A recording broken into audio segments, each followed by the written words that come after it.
So can we teach creativity in our classrooms? I remember on the last day of high school, which wasn't too long from now, my AP Language and Composition teacher, Mr. Hillman, sat close by the makeshift fireplace he had, with virtual flames burning on a computer monitor on the screen inside, and commenced to give us his farewell speech to us, his last talk to us as a class and as kids. We sat comfy and relaxed on the many couches he had dispersed throughout his classrooms, in near proximity of the bear that he had that was stuffed with, and it was decorated with glasses, an Upper Dublin High School shirt, and no other than a fedora. So it was just a typical day in his class. As he hysterically tried to get through all of his points, I sat there, I listened, absorbed, and reflected. And I stand here confident today that everything I learned throughout his writing class will stay with me throughout college and throughout life. I believe that this will happen because his class was unlike any other English class I've been a part of, or any other public school class I've been in general. We learned through similar explorations, communication we had with students we had less in common with, learned through new and upcoming technology. We learned through class games, intimate conversations, unofficial lectures, laughs, and the occasional race through the hallways. I believe Mr. Hillman is so memorable to so many of his students because he was able to do something that many teachers cannot, base his entire curriculum off the creativity and imagination of his students.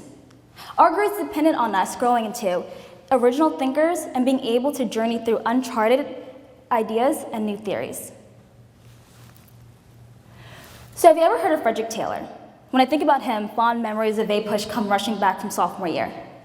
Frederick Taylor was a Philadelphia native, and he was a pioneer in the world of industrial management.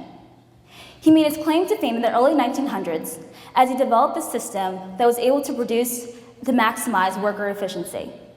It was known as the scientific management theory, and with this, he developed a plan to have workers become a part of a larger machine in order to expand their capability. Workers were to maximize their time by working on a simple path. This is also known as Taylorism.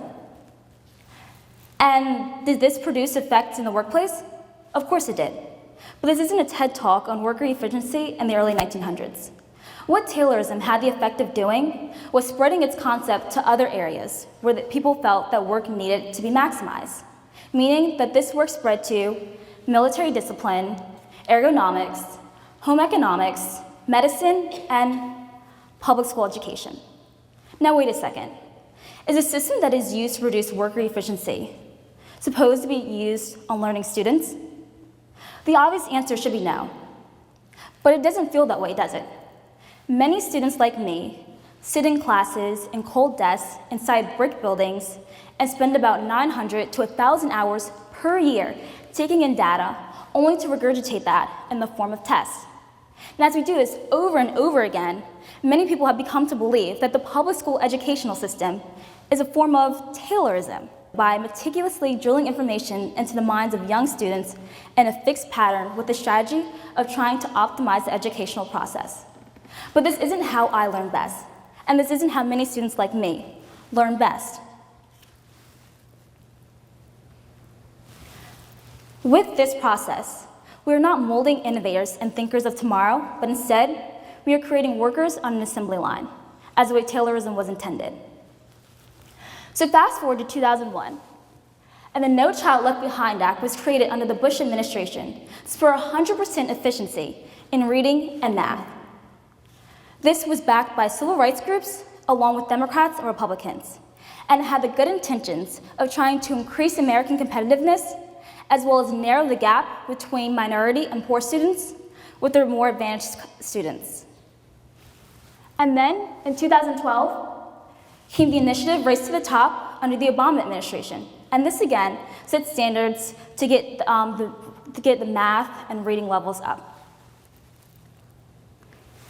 This initiative set 4 goals and promised funding for schools who met those goals, increased funding. So they had 4 goals, and they were the development of rigorous standards and better assessment, the adoption of a better way to track the progress of students. The 3rd way was for increased support of school teachers and leaders. And the 4th way was for more rigorous intervention and the lowest performing schools. Now, all of this sounds great in theory, but when the government put increased pressures on public schools to up the math and reading skills that American students were so rapidly falling behind the world in, it had the unintended result of sacrificing the values of creativity and independent thought. Because of this, students were now spending all of their time being quote-unquote taught to the test. A research done by the Pew Center estimated that since 2001, when the No Child Left Behind Act was passed, annual spending for standardized tests skyrocketed from $423 million to $1.1 billion in 2008. Now that is a 160% increase. And all of these students are being taught to this test, and they're spending their times in their classroom learning this instead of other information. Some schools dedicate more than a quarter of the year in classes teaching to these standardized tests. Now here's the problem. If teachers are evaluated upon the results of standardized tests, they're going to be forced to place emphasis on these subjects and less emphasis on the subjects that are not going to be appearing on the test.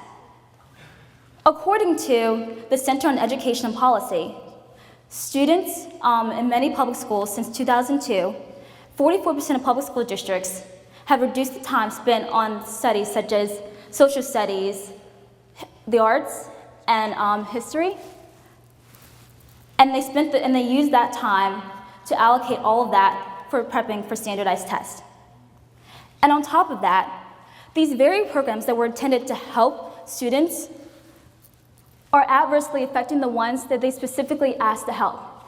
Meaning that, according to the National Fair and Open Testing Policy, the students who are adversely affected the most by increased standardized testing are the kids who are either low income, minority, with a disability, or English language learners. These are the students that are going to be given the simplified curriculum, making them more unprepared for college. These are the students that are going to be placed in the lower track classes and even denied diplomas. And these are the very students that could benefit the most from innovation in the classroom.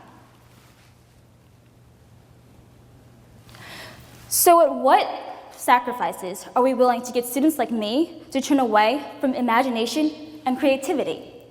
Are the higher scores really worth it? Because if you didn't know, Finland, a country that rarely uses standardized tests to rank schools and students, tops America's educational system year after year. And they're able to do this so successfully because they understand the value of creativity and independent thought.